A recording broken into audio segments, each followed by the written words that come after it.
네, 다 함께 자리에서 일어나셔서 찬송가 625장 찬양 드림으로 오순절 후 24번째 주일 예배를 하나님 앞에 드리겠습니다.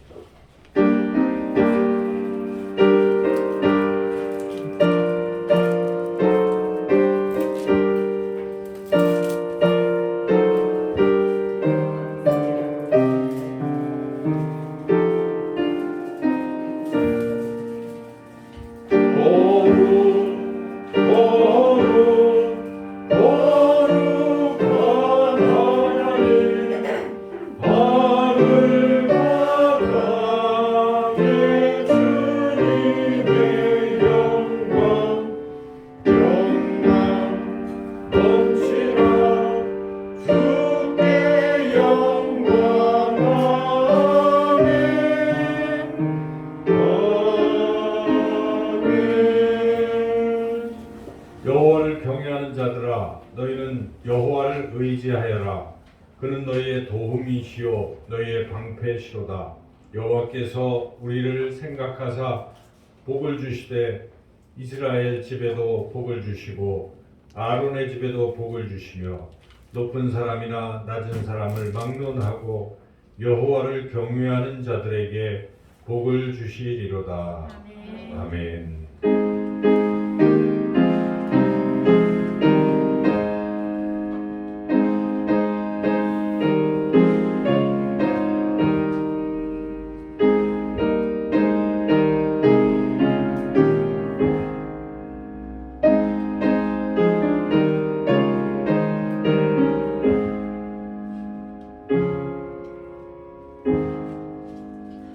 사랑과 은혜가 충만하신 좋으신 아버지 하나님 감사합니다. 연약하고 부족하고 죄 많은 우리를 긍휼히 여기 주셔서 독생자 예수 그리스도를 이 땅에 보내주셔서 우리의 죄를 사하시고 우리를 하나님의 자녀 삼으시며 또한 이 땅에 살아가는 동안에도 우리를 어린 양으로 늘 인도하시고 풍성한 것으로 꼴을 먹여주시고 또 생명수로 우리를 마시게 하시고 인도하시는 그 사랑과 은혜를 감사드립니다. 코로나 가운데서 우리 지켜주시는 은혜도 감사드리옵고 오늘 거룩한 주일에 믿음 주셔서 하나님 앞에 이렇게 나와서 또 예배 드릴 수 있게 해주시니 감사드립니다. 이 시간 주의 성령께서 우리 모두의 마음 생각을 사로잡아 주셔서 이곳에 임재하시는 하나님께만 집중하여 온 정성을 다하여 예배 드리게 하여 주시옵고 하나님께서 예배를 기쁘게 받아 주시옵소서. 예배를 통해서 우리의 심령이 깨어나게 하시고 살아계신 하나님의 사랑과 은혜를 더욱더 깊이 체험하는 복된 시간 되게 하여 주시기를 간절히 원하오며 예수님의 이름으로 기도드리옵나이다. 아멘. 찬송가 42장 찬양하겠습니다.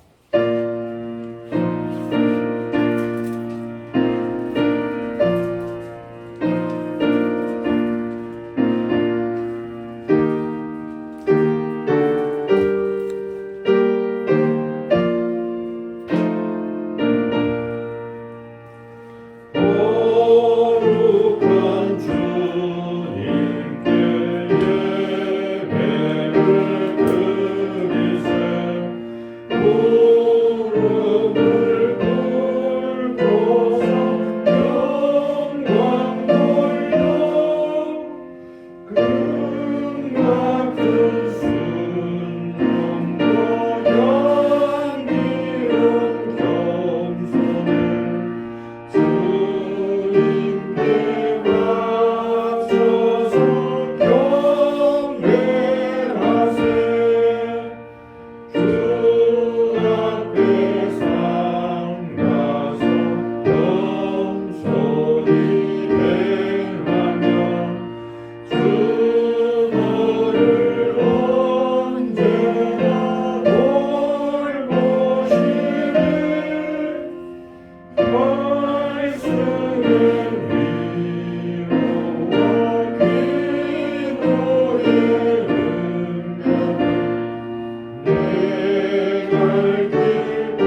저와 여러분이 교독하겠습니다.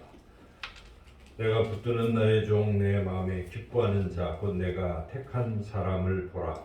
내가 나의 영을 그에게 주었은즉 그가 이방의 정의를 베풀리라. 그는 외치지 아니하며 목소리를 높이지 아니하며 그 소리를 거리에 들리게 하지 아니하며 상할 때를 긋지 아니하며 꺼져가는 등불을 끄지 아니하고 진실로 정의를 시행할 것이며 그는 쇠하지 아니하며 낙담하지 아니하고 세상의 정의를 세우기에 이르리니 성들이 그 기쁨을 앙망하리라. 나 여호와가 의로 너를 불렀은즉 내가 네 손을 잡아 너를 보호하며 너를 세워 백성의 언약과 이방의 빛이 되게 하리니 네가 눈먼 자들의 눈을 밝히며 갇힌 자를 감옥에서 이끌어내며 흑암에 앉은 자를 감방에서 나오게 하리라. 아멘. 한 주간 우리의 삶을 돌이켜보며 우리가 지은 죄와 허물을 하나님 앞에 고백하는 기도를 드리겠습니다. 주보를 보시면 고백의 기도문이 있습니다. 그 기도문으로 함께 한 목소리로 기도하겠습니다. 거룩하신 주님, 한 해가 저물어가는 11월의 첫 주일에 저희들이 겸손하게 지난 날을 돌아봅니다. 하나님께 영광을 돌리는 시간보다는 하나님의 이름을 욕되게 했던 날들이 더 많았습니다. 반석 같은 믿음을 지키기보다는 흔들리는 바다 물결같이 요동칠 때가 더 많았습니다. 성령 충만한 삶을 살기보다는 내 생각과 내 고집을 앞세워 불순종하며 살았습니다. 때를 얻든지 못 얻든지 복음을 전하라 하시던 주님의 명령도 잊어버리고 살았습니다. 주님의 몸된 교회를 위해 헌신하고 봉사하는 것을 하루하루 미루다가 어느덧 한 해의 끝자락에 와 있습니다. 주여 심히 부끄럽습니다. 회개하오니 우리의 모든 죄와 허물을 용서해 주시고 이제부터라도 보람있게 한 해를 마무리할 수 있도록 우리의 몸과 마음을 주관해 주옵소서. 예수님의 이름으로 이 고백의 기도를 드립니다. 아멘. 계속해서 하나님과 나만이 하는 은밀한 죄도 고백하겠습니다.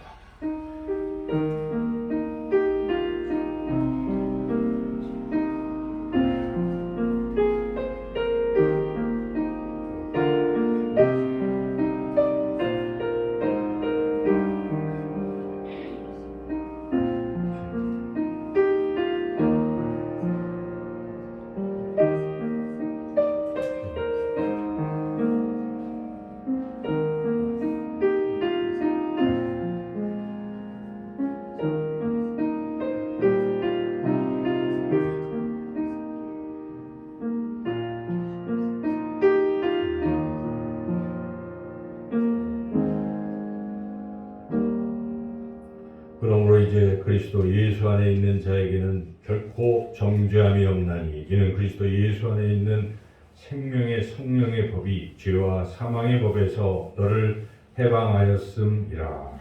아멘. 264장 찬양 드리겠습니다.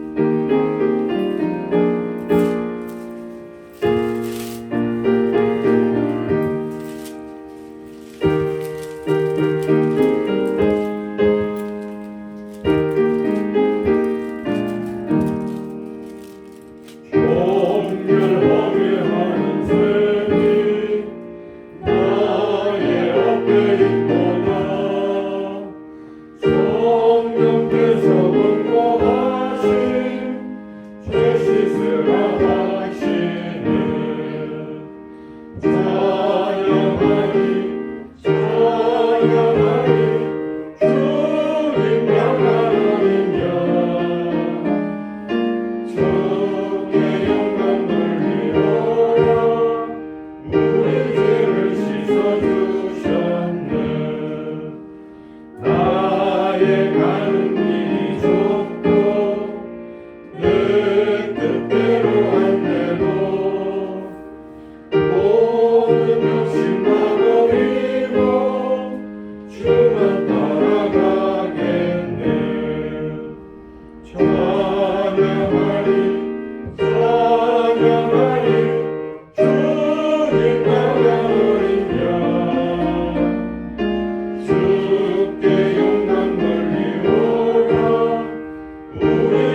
나간 어린 양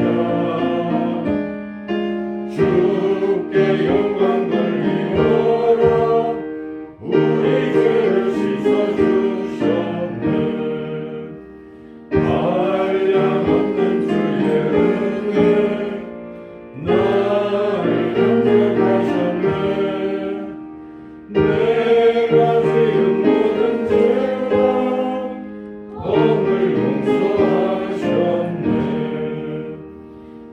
찬양하리 찬양하리 주님 나간 어린 양 주께 영광 돌리오라 우리 죄를 씻어주셨네 성부 하나님께 영광 성자 예수께 영광 성령님께 무한 영광 모두 돌려드리세 찬양하리 찬양하리 주님 나간 어린 양 주께 영광 돌리오라 우리 죄를 씻어주셨네. 아멘. 자리에 앉으시겠습니다. 이 시간 양정신 사모 나와서 우리를 대표해서 기도 인도하겠습니다.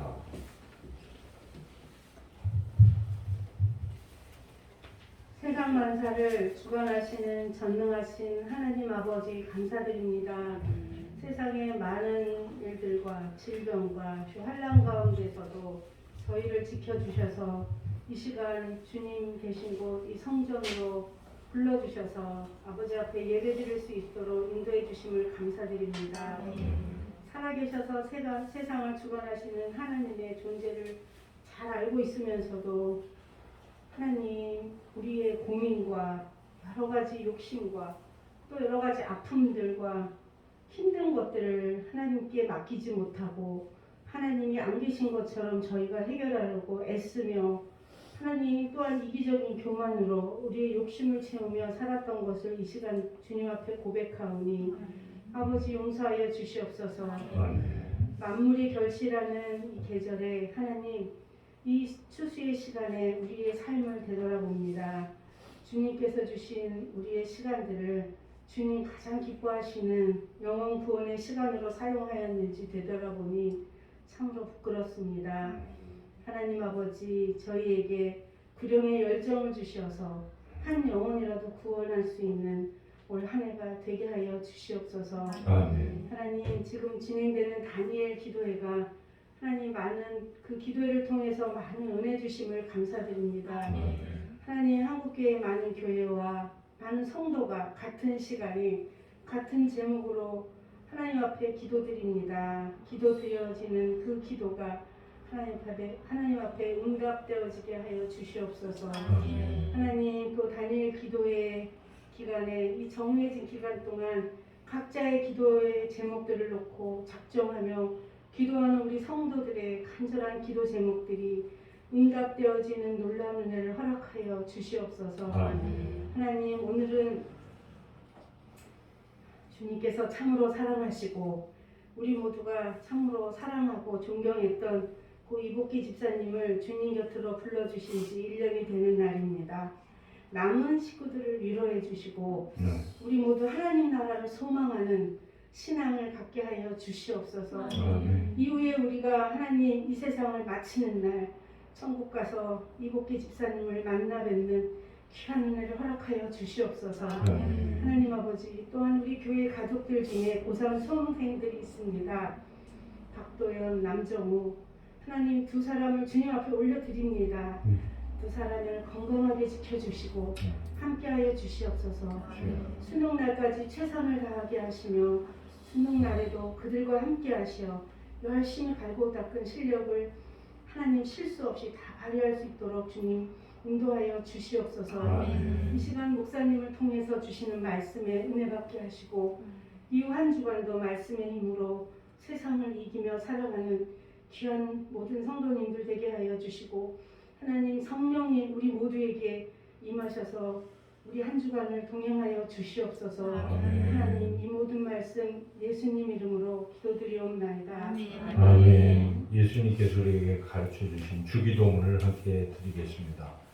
하늘에 계신 우리 아버지, 아버지의 이름을 거룩하게 하시며 아버지의 나라가 오게 하시며 아버지의 뜻이 하늘에서와 같이 땅에서도 이루어지게 하소서. 오늘 우리에게 일용할 양식을 주시고 우리가 우리에게 잘못한 사람을 용서하여 준 것 같이 우리 죄를 용서하여 주시고 우리를 시험에 빠지지 않게 하시고 악에서 구하소서. 나라와 권능과 영광이 영원히 아버지의 것입니다. 아멘.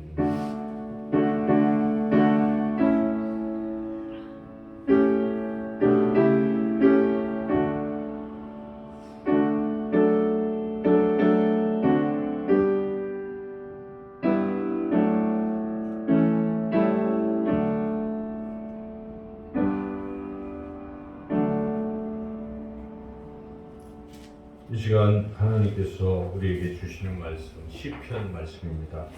시편 127편 말씀입니다. 1절부터 5절까지 말씀입니다. 구약 성경 898쪽에 있습니다.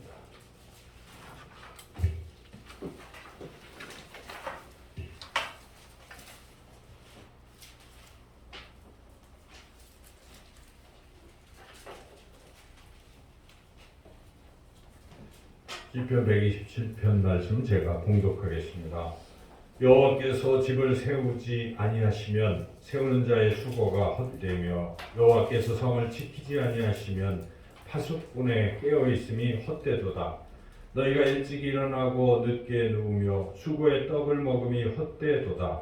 그러므로 여호와께서 그의 사랑하시는 자에게는 잠을 주시는도다. 보라, 자식들은 여호와의 기업이요 태의 열매는 그의 상급이로다. 젊은 자의 자식은 장사의 수중의 화살 같으니 이것이 그의 화살통에 가득한 자는 복되도다. 그들이 성문에서 그들의 원수와 담판할 때에 수치를 당하지 아니하리로다. 아멘. 기도하겠습니다.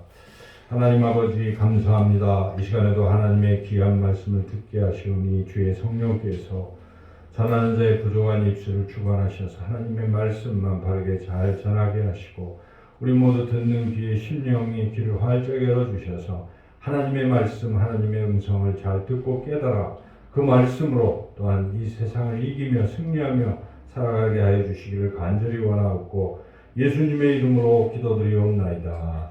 아멘. 페트병이라는 게 있죠. 페트병. 이제 페트병도 어떤 거는 이렇게 불투명한 게 있고 또 어떤 거는 투명한 게 있습니다. 그래서 정부에서 이 페트병의 투명한 것들은 다시 이렇게 재생하는 게 고급 섬유를 만든다든지 또 다시 용기로 쓴다든지 하는데 잘 쓸 수가 있기 때문에 이거를 분리해서 배출하라 이렇게 규정을 만들어서 작년 12월 25일부터 시행을 했습니다. 근데 이제 전국적으로 다 실시하기보다는 이제 이 아파트 단지를 중심으로 이제 했지요. 그리고 이제 다음 달 12월 25일부터는 모든 국민이 다 그렇게 해야 합니다. 그래서 여러분들이 이제 그걸 안 하면 과태료가 10만 원인가 그래요. 아주 셉니다. 그래서 이 페트병이 투명한 거는 일단 속을 헹구고 그리고 이제 가위로 겉에 이렇게 라벨지를 잘라내고 그럼 투명한 게 나오면 그걸 발로 확확 밟으셔가지고 압축시켜서 그것만 별도로 이렇게 분리를 해야 돼요. 좀 번거롭지만은 그렇게 하면은 국가 경제에 도움이 되겠죠. 그래서 그렇게 하도록 돼 있는데 그런데 문제는 이제 그렇게 하고 나면 이제 수거하는 차들이 오잖아요. 그러면 수거하는 차들이 시민들이 분리해서 이렇게 했으니까 분리해서 가져가야 되는데 할 때 그냥 욱 해가지고 그냥 다 섞어서 가져가 버리는 거예요.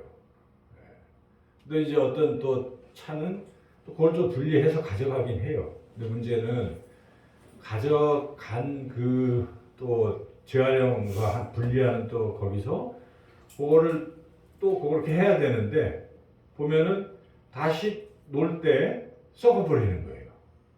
그러니까 소용이 없습니다. 근데 왜 그런가 하고 이제 환경단체 이런 데 조사를 해보니까 가져갔을 때 문제는 이제 그거를 분리를 할 수 있는 장치가 있어야 되는데 아직은 그 투명 페트병을 분리할 수 있는 장치가 없다는 거예요.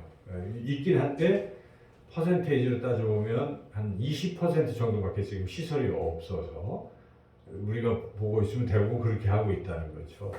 그래서 그런 걸 보면 참 안타깝습니다. 국민은 이렇게 열심히 분리수거를 다 하는데 이걸 제대로 준비를 못 해가지고 그 수거를 이제 헛수고 만들어버리는 이런 일이 발생하는 거죠. 우리 인생에서도 뭘 열심히 했는데 그 수고가 헛수고가 될 때가 많아요. 다 했는데 나중에 크게 뭐 그런 식으로 되는. 오늘 이제 하나님께 주신 이 말씀은 우리 인생 전체적으로 열심히 해도 헛수고가 될 수 있다 하는 것을 경고하는 그런 말씀입니다. 그래서 어떤 헛수고들을 겪게 되는가를 이렇게 말씀하시는데 첫 번째 1절 상반절까지 반절까지만 같이 한번 읽어보겠습니다. 여호와께서 집을 세우지 아니하시면 세우는 자의 수고가 헛되며. 그러니까 집을 세우는 것을 가지고 이제 집을 다 세워도 집이 무너져 버린다 이런 뜻이죠. 제가 얼마 전에 이 세계 견문록 아틀라스라는 원래 EBS에서 만든 프로인데 어느 방송에서 또 재방송을 하는 것 같더라고요. 그래서 제가 아침에 이렇게 우연히 보다가 그 장면이 너무 좀 장대하고 멋있더라고요. 그게 러시아의 그 레나강을 이렇게 쭉 하는 건데요. 레나강의 길이가 한 4,500km? 굉장히 길더라고요. 근데 우리 이제 한반도를 보면은 동서폭이 한 300km니까 15배 되니까 얼마나 이게 강이 크다 하는 걸 우리가 알 수가 있는데 이 강이 이제 그 북극해로부터 러시아의 시베리아 쪽을 이렇게 관통하면서 흘러내리기 때문에 이 그 밑에는 이제 얼어붙은 동토예요. 그쪽은 아주. 그래서 밑에 물이 안 흐르고 얼음들이 꽉 차 있고 이제 이런 지역입니다. 여기 사람이 살 수 없을 것 같은데 거기서 사람들이 살더라고요. 그 레나강을 따라서. 그래서 참 대단하다 하고 이제 보고 있었는데 어느 한 지역에 갔는데 집을 짓고 있었어요. 근데 이제 거기는 날씨가 이렇게 1년 12달 중에 2달만 우리 좀 따뜻한 거예요. 나머지는 그냥 겨울이에요. 그래서 영하 40, 30도 뭐 이렇게 살아가는 건데 그러니까 2달 동안 뭔가 일을 해야 됩니다. 근데 그 2달 동안 어느 지역에서 한 1000세대 이렇게 조금 사는 마을인데 그러니까 뭐 자손 대대로 같이 사는 거예요. 근데 이제 아버지가 자식에게 집을 지어주는 겁니다.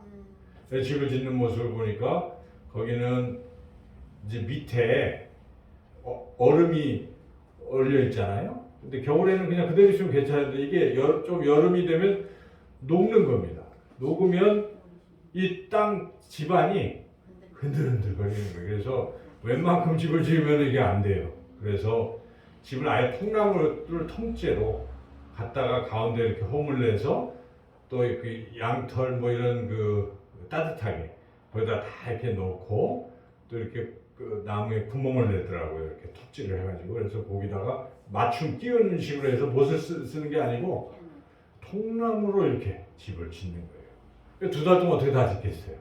그래서 집을 한번 지으면 한 5년 걸린대요. 그러니까 자식이 이제 결혼을 앞두면 분가를 시켜야 되니까 한 5년 전부터 아버지가 그 준비하는 거예요. 거기는 그렇게 뭐 누가 도와주는 것도 없으니까 각 그 세대마다 그런 식으로 집을 짓더라고요. 그래서 좀 대단하다 이렇게 봤는데 그렇게 집을 져도 이게 기후 변화라는 게 또 있잖아요. 그러다가 갑자기 뭐 더 심해지면 흔들거리면 그냥 무너질 수 있죠.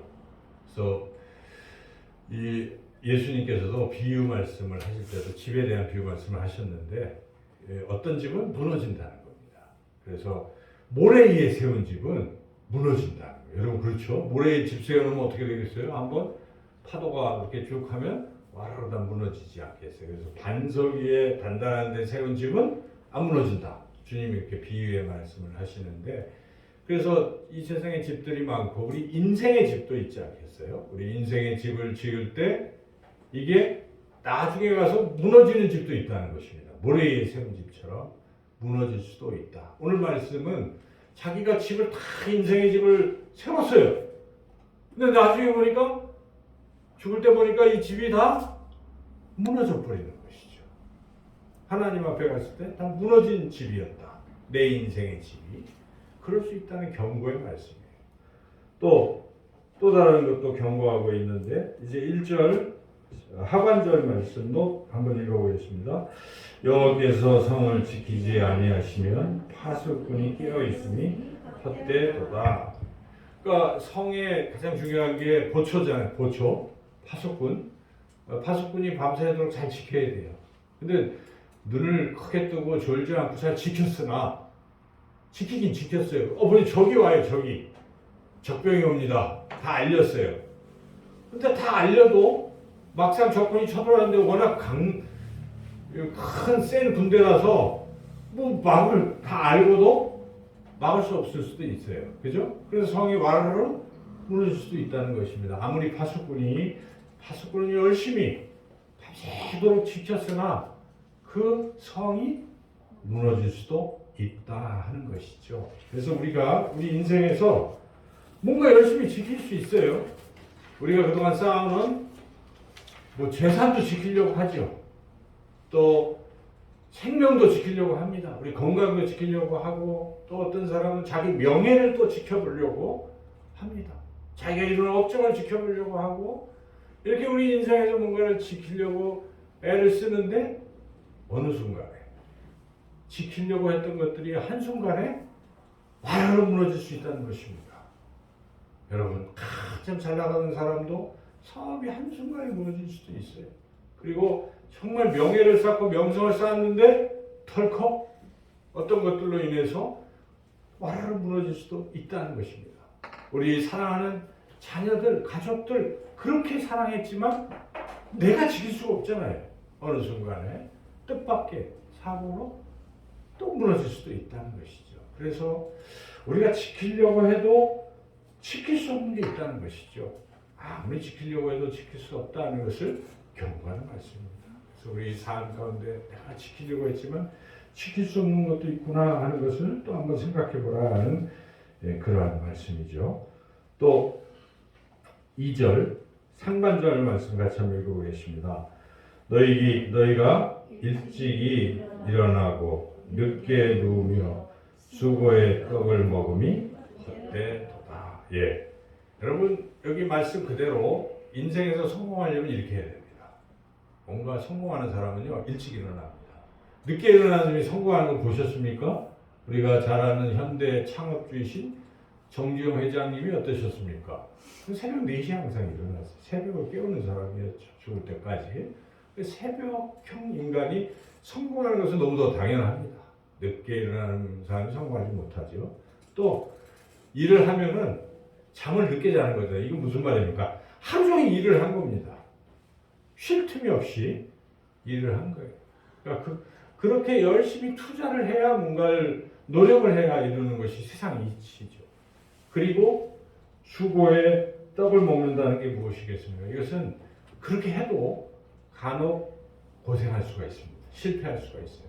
근데 문제는 수고의 떡을 먹으면서 인내할 수 있어야 된다는 것입니다. 여러분 때로는 어려울 때도 있어요. 그런데 그때도 인내하는 이런 사람은 반드시 성공하는 거죠. 세상의 이치에. 그런데 그렇게 해도 성공할 수 없는 경우가 있다 하는 그런 경고예요. 이 말씀은. 그래서 세상 이치대로 열심히 했으나 물론 업적을 이루었어요. 그런데 문제는 그 이룬 업적이 나중에 하나님 앞에 갔는데 하나님께서 그럼 나하고 무슨 상관이냐?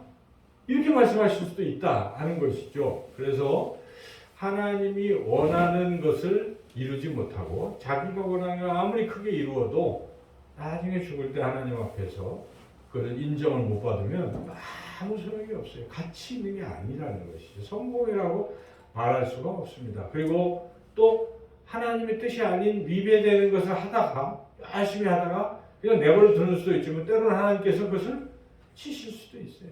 그래서 하다가 그냥 덜컥 하나님과 상관없이 하다가 망할 수도 있다는 것이죠. 그것을 경고하는 말씀입니다. 여러분 성경을 읽어보시면 창세기의 11장에 그 유명한 바벨탑 이야기가 나옵니다. 아마 들어보셨을 것입니다. 바벨탑 이야기가 무엇입니까? 인간들이 우리가 흩어지지 말고 여기 도시를 만들고 같이 힘을 합쳐서 열심히 살아보자 해가지고 그동안은 흙으로 집을 짓다가 아니야 우리가 벽돌을 만들자 아이디어를 냈습니다. 그리고 그동안은 흙으로 이렇게 엮어봤는데 이제는 역청으로 거기다가 좀 찐득찐득한 걸 해가지고 견고하게 한번 쌓아보자. 한번 쌓을 때까지 쌓아보자. 높이 쌓아보자. 더 높이 쫙 꼭대기까지. 그래서 세상 사람들이 다 보고 일로 모여들어서 우리가 다 같이 함께 모이자. 그게 바벨탑이에요. 그런데 11장에 그렇게 하고 있는데 앞에 보면 하나님께서 너희는 땅에 충만하라고 명령하셨어요. 충만하라는 것은 땅으로 흩어져서 땅이라는 땅은 다 차지하고 살라는 뜻입니다. 그 바벨탑 쌓아놓고 고기만 몰려있지 말고 내가 너희에게 준 땅이 넓지 않느냐? 지경을 넓혀라 하는 뜻에서 모든 종족들은 다 퍼져서 멀리 퍼져서 열심히 살아가라 하고 하나님의 그 창조 원리 또 축복을 주시는 원리가 그러한데 이 인간이 어떻습니까? 그냥 자기 생각만 하는 거예요. 여기 모이면 좋겠다. 하나님 흩어지라고 했는데도 흩어지지 않고 모여있기 때문에 하나님의 뜻에 위배되지 않습니까? 하나님 주시는 축복을 누릴 수가 없어요. 그래서 하나님께서 이거 안 되겠다. 그냥 내버려두면 계속 이러고 있기 때문에 어떻게 하셨습니까? 방법은 딱 하나. 서로 말이 같아서 열심히 협동을 하고 있기 때문에 순간 하나님이 언어를 혼잡케 하셨어요. 갑자기 영어, 중국어 다 달라진 거예요. 그럼 말이 안 통하니까 야 벽돌 줘 그러는데 딴 거 주고 하다가 안 되잖아요. 그냥 흩어진 거예요. 그래서 하나님께서 강제로 흩으신 것입니다. 그와 같이 이게 하나님이 기뻐하시는 뜻 거기 위배되면 어떻게 되겠습니까? 하나님 막으시는 거예요. 그래서 우리 인생에서도 정말 내가 하고 있는 일이 하나님이 기뻐하시는 일인지 하나님의 뜻인지를 잘 분별하는 게 지혜로운 사람입니다. 그래서 하나님의 뜻대로 살아야 되는데 다른 쪽으로 갈 때는 그것도 무너질 수 있다 하는 것이 오늘 본문의 경고의 말씀입니다. 그렇다면 어떻게 하면 우리가 무너지지 않고 우리 인생이 그냥 헛된 인생이 되지 않고 정말 의미 있는 인생, 인정받는 인생, 보람 있는 인생이 될 수 있을까? 하나님은 그것을 우리에게 알려주십니다. 두 가지인데 크게 보면 첫째는 나의 인생이지만 내 인생에 하나님이 개입할 수 있게 하셔야 된다는 것입니다. 오늘 이 말씀에 1절 읽어보십시오. 1절 여호와께서 집을 세우지 아니하시며 또 그 밑에 여호와께서 성을 지키지 아니하시며 하나님이 안 하시면 안 된다는 말씀 아니겠습니까? 그러면 다 헛수고라는 것입니다. 하나님이 개입하셔야 된다는 뜻입니다. 하나님이 직접 집을 세우셔야 되고 하나님이 지켜주셔야 내 인생이 무너지지 않고 헛수고 인생이 되지 않는다는 그런 뜻입니다. 여러분 한번 잘 생각해 보십시오. 과연 내 인생에 하나님이 개입하고 계신가? 어떻습니까? 여러분 하나님이 내 인생에 개입하고 있습니까? 하나님 제발 개입하지 마세요. 내가 알아서 다 해요. 난 할 수 있어요. 나는 할 수 있다. I can do it. 나 할 수 있어. 하나님 없이도 돼요. 이런 인생도 있을 수 있습니다. 여러분 그런 사람 많아요. 자기가 할 수 있는 줄 알아요. 그런데 큰 어려움을 겪어보면 압니다. 안 되네. 내 힘으로는 안 돼. 그럴 때가 인생에 반드시 있어요. 나는 못해. 그 못하는 걸 빨리 깨달을수록 유리한 겁니다. 그거 더 깊이 깨달을수록 유리한 것입니다. 할 수 없습니다 해서 여러분 교회 나오는 거 아닙니까? 여러분들이 나왔던 순간은 나는 못해요 하나님. 하나님이 계시다면 도와주세요 해서 나오는 거예요. 내 죄 문제를 내가 해결할 수 없어요. 또 내가 이 사업을 해결할 수가 없어요. 또 사람과의 관계를 내가 회복할 수가 없어요. 또 이 질병을 극복할 수 없어요. 등등 여러 가지 이유들로 내가 할 수 없다고 느끼기 때문에 나온 것이 믿음입니다. 그렇지 않습니까? 그런 순간이 있어야 돼요. 그런데 여전히 교만해서 나는 할 수 있다. 하나님이 계시긴 계시냐? 하나님이 어디 있어? 하면서 여전히 그러면 그냥 그 인생이 되는 것입니다. 그냥 자기가 해보는 거예요. 실패하다가 세상에서도 실패할 수도 있고 설령 세상에서 성공하고 굉장히 남들이 성공했다고 할지라도 딱 죽음의 순간에 네 한 일이 뭐냐 도대체 나하고 아무 상관이 없다 하시면 끝입니다. 그 이후의 생애에서. 그래서 우리가 내 인생에 하나님이 개입하기를 소망해야 된다. 어떻게 하면 하나님이 내 인생에 개입할 수 있겠습니까? 첫째는 하나님을 모셔드려야 개입이 됩니다. 예수님을 믿는다는 것이 무엇입니까? 예수님은 하나님의 아들이시오 하나님과 같은 전능하신 분이십니다. 능치 못할 일이 없습니다. 계속 성경을 읽어보시면 오늘도 오전에 우리 아이들 말씀에도 5명여의 기적을 베푸신 분이 우리 예수님이십니다. 물고기 2마리, 보리떡 5개로 5,000명을 먹이시고 또 물고기 2마리, 보리떡 7개로 7,000명을 먹이신 분이 우리 예수님이세요. 예수님 못하실 일이 없는데 그 예수님과 내가 어떤 관계를 맺고 사는가? 여러분 예수님 믿는다고 하는 것은 먼저 예수님을 내 마음에 받아들이는 것입니다. 예수님 내 안에 오시옵소서 하고 내 안에 받아들이고 그리고 예수님과 함께 살아가는 것입니다. 그게 예수님 믿는 것이지 그냥 난 예수님을 영접했다는 무슨 공식처럼 해서 죽을 때 천국에 간다 이거 아닙니다. 여러분. 그것은 그냥 논리적으로 얘기하는 것이지 실제로 나타나는 것은 무엇입니까? 주님 저 이제껏 제가 제 마음대로 내 인생을 살았는데 실패 연속이에요. 도저히 안 됩니다. 이제 제가 항복합니다. 주님 내 안에 들어오시고 나의 주인이 되주세요. 여러분 그렇게 고백하고 주님과 함께 아직은 어리지만 주님 생각하고 주님 이름 부르고 주님 도와주세요. 주님 저를 위로해 주세요. 힘주세요 하면서 날마다 걸어가는 사람 이 사람은 믿음 있는 사람입니다. 목사라고 해서 장로라고 해서 뭐 많은 걸 안다고 해서 믿음 있는 게 아니죠. 물론 그렇게 알면 더 그렇게 할 수가 있는데 그거 없어도 그저 내 삶 속에서 주님을 느끼고 주님과 동행하는 사람이 위대한 사람이고 저는 이번 다니엘 기도에 강사님들이 다 은혜를 주시지만 그런 분들을 통해서 저는 하염없이 눈물을 흘렸어요. 어떤 분은 그냥 경제적으로 너무 어렵고 아버지는 암으로 돌아가시는 그러한 상황 속에서 엄마는 공황장애요. 그래서 엄마가 네 알아서 해라 해서 그냥 자기가 벌어서 살아야 되는 그런 어린 시절부터 차비가 없어서 걸어가야 하고 근데 하나님을 만나서 하나님 손에 붙들려서 하나님 아버지 저 돈이 없어요. 이번 달에 한 20만 원만 있으면 좋겠어요. 기도하는 순간 하나님이 그걸 또 해결해 주시고 근데 처음에는 자기 혼자서 다 구하려고 했으나 아무것도 없는 거예요. 안 돼요. 그래서 그가 깨닫고 하나님 살아계시구나.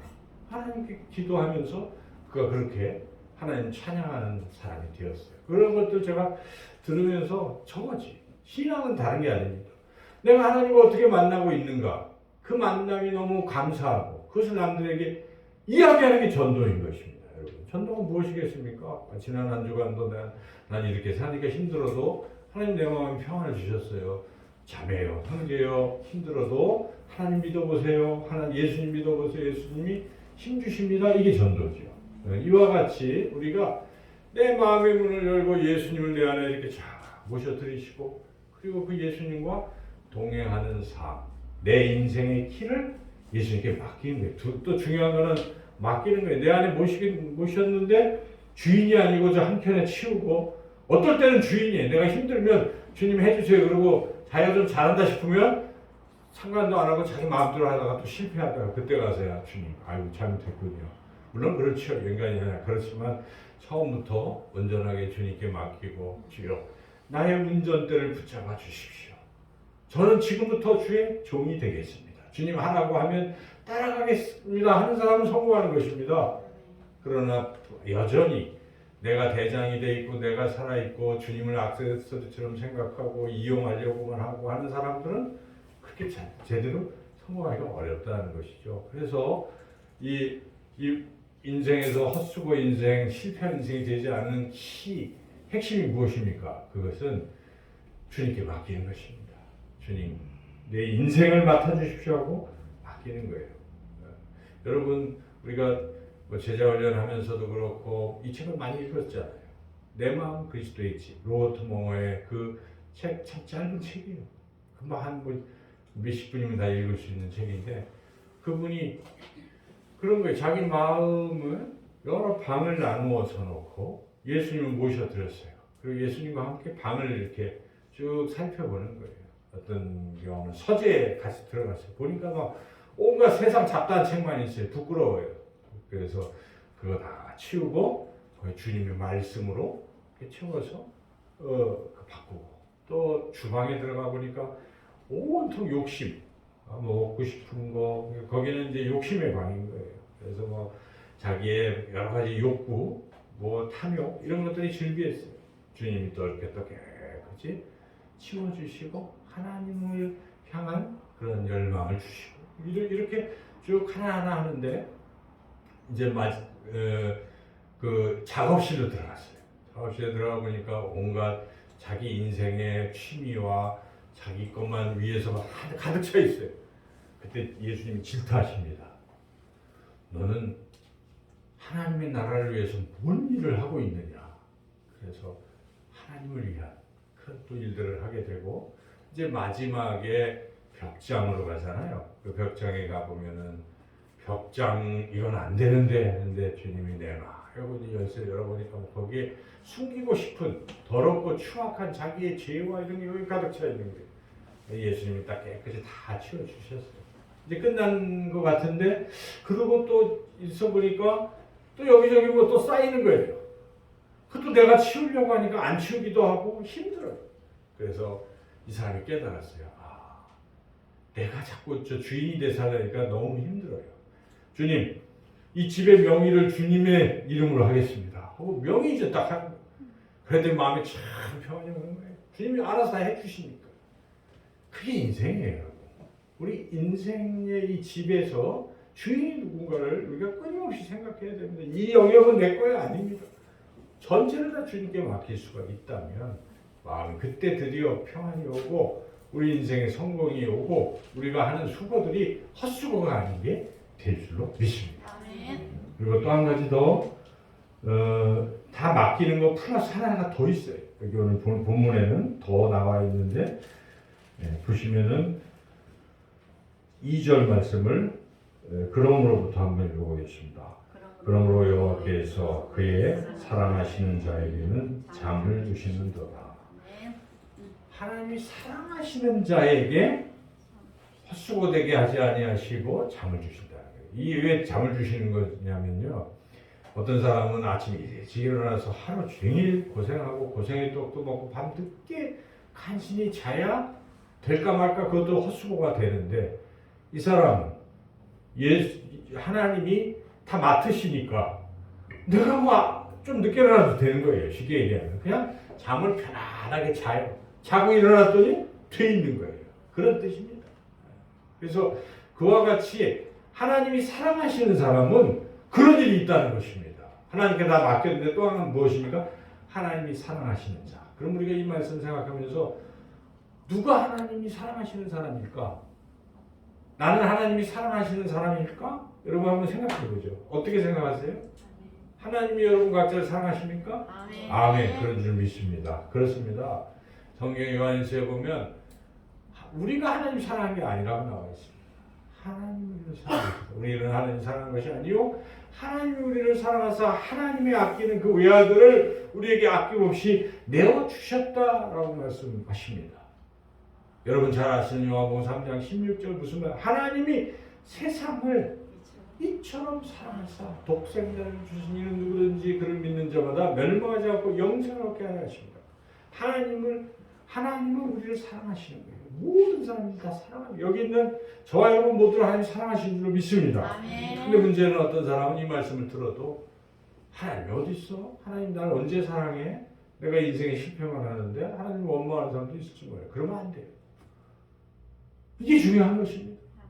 하나님을 믿는다는 게 무엇입니까? 하나님 좋으신 분이라고 믿는 것입니다. 하나님은 자기를 찾는 자에게 상 주시는 분이심을 믿어야 되는 거예요. 그래서 어떤 상황에서 내가 비록 죄인일 때, 아직 죄인 되었을 때 하나님이 여전히 나를 사랑하신 것입니다. 하나님은 사랑을 놓친 적이 없어요. 우리가 단지 의심하고 하나님 나를 사랑하지 않는가 봐 했을 뿐입니다. 하나님은 언제나 영원히 우리를 여전히 사랑하고 계신 거예요. 문제는 이걸 우리가 받아들이고 믿느냐입니다. 여기 하나님이 사랑하신 자라는 것은 그 하나님의 사랑을 받아들인 사람을 말하는 것입니다. 내가 이래도 하나님은 나를 사랑하셔. 나는 하나님의 자녀야. 이런 여러분 믿음을 가지면 세상에서 살아가는 것이 헛수고가 아니에요. 다 의미가 있고 하나님이 함께 하신 결과들이고 감사가 있는 것이죠. 그래서 이렇게 하나님께 내 인생을 맡기시고 하나님이 날 사랑하신다는 그런 믿음으로 살아가시길 축원합니다. 근데 하나님 보너스를 두 가지 더 주시는 거예요. 여기 본문을 더 가만히 들어보면 인생을 헛수고되지 않게 하시는 것은 기본이시고 또 하나 무엇입니까? 이게 첫째는 2절에 보니까 잠을 주신다. 이게 참 좋더라고요. 여러분 잠 못 이룰 때가 많잖아요. 불면증도 있고 이럴 때 이 말씀을 묵상하시고 그래 하나님께 다 맡기자. 내일 일 난 몰라요. 내일에 맡기고 하나님께 맡기자. 그리고 여러분 그냥 자는 거예요. 그죠? 그리고 하나님은 날 사랑하시니까 해결해 주신다. 이런 생각을 가지고 그냥 자면 오는 것입니다. 이렇게 잠을 보너스로 주시고 또 하나 두 번째 뭘 주십니까? 3절에서 마지막 5절까지 같이 읽어보겠습니다. 보라 자식들은 여호와의 기업이요 태의 열매는 그의 상급이로다. 젊은 자의 자식은 장사의 수중의 화살 같으니 이것이 그의 화살통에 가득한 자는 복되도다. 그들이 성문에서 그들의 원수와談判할 때에 수치를 당하지 아니하리로다. 한마디로 요약하면 자녀를 많이 주실 것이고 자녀가 잘 되게 하신다는 것입니다. 자녀를 축복하신다는 얘기죠. 이게 보너스로 오는 겁니다. 근데 사실 이게 제일 어려워요. 자식 농사 짓는 게 제일 어렵습니다, 여러분. 제일 어려운 거예요. 내 인력으로 안 되는 거죠. 제가 그 존경하는 오카는 목사님 간증을 들어서 새롭게 하셔서 그때 제가 여러 가지 은혜를 받았지만은 그분이 고백을 하시더라고요. 다 됐는데 안 되는 게 있다. 자식 농사는 안 된다. 내가 많은 사람들을 제자 훈련을 시켜서 이렇게 했는데 내 세 아들은 못한 것이 너무 미안하고 후회가 되고 안 된다 하는 것이죠. 그 자식 농사 쉽지 않다는 겁니다. 우리 뭐 하나님을 믿는 사람이건 믿지 않는 사람이건 우리 아는 정치인들 그죠? 참 개권주자가 될 만한 사람 이번에 거론도 안 됐던 어떤 도지사 왜 못해서 정치 은퇴했습니까? 아들 때문에. 최근에 가는 뭐 국회의원 아들이 또 사고를 쳐가지고 계속 어려워지잖아요. 할 수가 없는 거예요. 그 영역은 어렵지요. 어려워요. 그런데 오늘 말씀은 약속의 말씀입니다. 야, 나한테 맡겨. 내가 너 사랑하는 걸 믿어봐. 그렇게만 하면 어떻게 하신다고 약속하십니까? 보라! 3절 이하에 자식 잘 되게 하실 것이다. 약속하신 여러분, 하나님의 말씀은 믿어야 됩니다. 믿는 자에게 그대로 이루어질 줄로 믿습니다. 너희 한 주간도 정말 내 인생을 하나님께 맡기시고 그리고 하나님 나를 너무 사랑하신다. 이런 믿음 속에서 승리하시고 나아가시는 저와 여러분 모두가 되시기를 주님의 이름으로 축원합니다. 하나님 감사합니다. 우리를 너무 사랑하시는군요. 하나님 그동안 내가 좀 해보려고 했던 거 이제 내려놓고 주님께 다 맡깁니다. 주여 인도하여 주시옵소서. 예수님의 이름으로 기도드리옵나이다. 아멘.